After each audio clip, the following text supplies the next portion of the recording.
প্রিয় ভাই বোনেরা, জনগণের প্রজেক্টকে যদি বাস্তবায়ন করতে হয় তাহলে অবশ্যই গণতন্ত্রকে বাস্তবায়ন করতে হবে, গণতন্ত্রের ভিত্তিকে মজবুত করতে হবে। কারণ গণতন্ত্রের ভিত্তি যদি মজবুত হয় তাহলেই জনগণের কাছে জবাবদিহিতামূলক শাসন দেশে আসবে।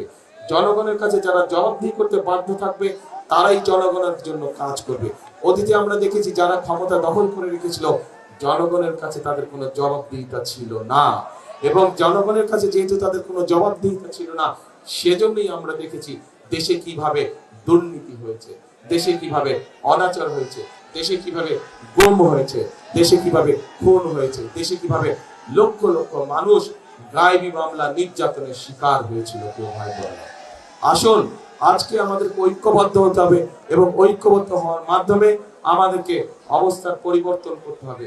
অবস্থার পরিবর্তনের অর্থ যে কোনো মূল্যে গণতন্ত্রকে সুসংহত করা, গণতন্ত্রের ঝান্ডাকে উপরে তুলে ধরা, কোনোভাবেই গণতন্ত্রের ঝান্ডা যাতে নেমে যেতে না পারে এ ব্যাপারে আমাদেরকে সতর্ক দৃষ্টি রাখতে হবে।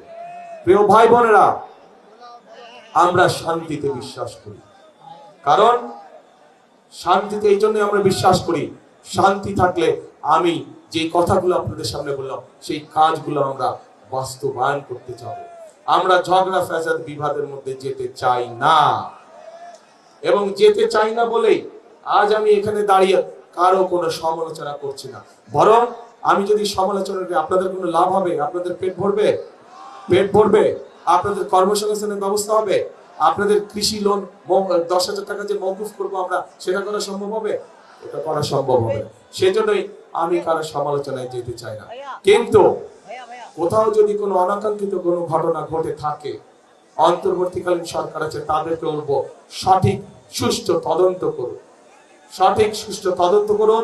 সেই তদন্তে যদি বিএনপির কোনো ভূমিকা থাকে সঠিক তদন্ত করার জন্য আমরা সহযোগিতা করব, সাহায্য করব। কিন্তু অবশ্যই ঘটনার সঠিক তদন্ত হতে হবে, সঠিক তদন্ত অনুযায়ী দেশের আইন অনুযায়ী বিচার হতে হবে। যদি কোথাও কোনো বিভেদ কোনো সমস্যা হয়ে থাকে, আমাদের পক্ষ থেকে পরিষ্কার কথা, আমরা দেশে শান্তি চাই। মুসলমান, হিন্দু, খ্রিস্টান, বৌদ্ধ সকলকে নিয়ে আমরা শান্তিতে বসবাস করতে চাই এই দেশে। 71 সালে যখন দেশ স্বাধীনতার যুদ্ধ হয়েছিল, তখন আমরা যখন যুদ্ধে ঝাঁপিয়ে পড়েছিলেন, মুক্তিযোদ্ধারা যখন যুদ্ধে ঝাঁপিয়ে পড়েছিলেন, তখন আমরা কেউ দেখিনি কার কোন ধর্ম। 2024 সালের 5ই আগস্ট যখন দেশের মানুষ রাজপথে নেমে এসেছিল স্বৈরাচারকে বিদায় করার জন্য, তখনও আমরা কেউ দেখিনি কার ধর্ম কোনটা, কে মুসলমান, কে হিন্দু, কে বৌদ্ধ, কে খ্রিস্টান। কাজে আজ দেশ গড়ার সময় আছে, আজ গণতন্ত্রকে রক্ষা করার সময় এসেছে। আজ আমরা ধর্ম দেখতে চাই না, আমরা দেখব ভোটার, আমরা দেখব মানুষ, আমরা দেখব সে বাংলাদেশি। তার সবচেয়ে বড় পরিচয় সে বাংলাদেশি, তার সবচেয়ে বড় পরিচয় সে গণতন্ত্রে বিশ্বাসী, শান্তিতে বিশ্বাসী। যারাই গণতন্ত্রে বিশ্বাসী, যারাই শান্তিতে বিশ্বাসী, আমরা তাদের সাথে আছি, আমরা তাদেরকে আমাদের সাথে রাখতে চাই। প্রিয় ভাই বোনেরা, প্রিয় ভাই বোনেরা, বিগত 16 বছর আমরা কয়েকটি তথাকথিত নির্বাচন দেখেছি, নিশিরাতের নির্বাচন দেখেছি, আমিডামি নির্বাচন দেখেছি, গায়েবী নির্বাচন দেখেছি। দেশের মানুষ ভোট দিতে পেরেছিলেন আপনারা? পারেননি আপনারা ভোট দিতে।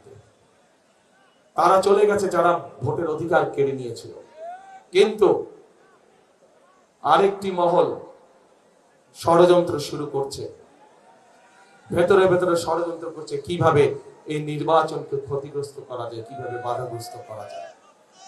আজ এখানে হাজার লক্ষ মানুষ যারা আপনারা উপস্থিত হয়েছেন, আপনারা সহ আপনারা যত মানুষের সাথে দেখাবে প্রত্যেককে বলবেন যে আগামী 12 তারিখে নির্বাচন যাতে কেউ বানচাল করতে না পারে সেজন্য সকলকে সতর্ক থাকতে হবে, সকলকে সজাগ থাকতে হবে। প্রিয় ভাই বোনেরা, আমরা যদি জনগণ যদি 12 তারিখে সজাগ থাকে, জনগণ যদি 12 তারিখে সতর্ক থাকে, 13 তারিখ থেকে শুরু হবে জনগণের দিন ইনশাআল্লাহ। এই বাংলাদেশে 13 তারিখ থেকে হবে জনগণের দিন। জনগণের প্রত্যাশা, জনগণের আশা, জনগণের আকাঙ্ক্ষা যে সকল আছে সে সকল বিষয়ের কাজগুলো ধীরে ধীরে পর্যায়ক্রমিক ভাবে শুরু হবে।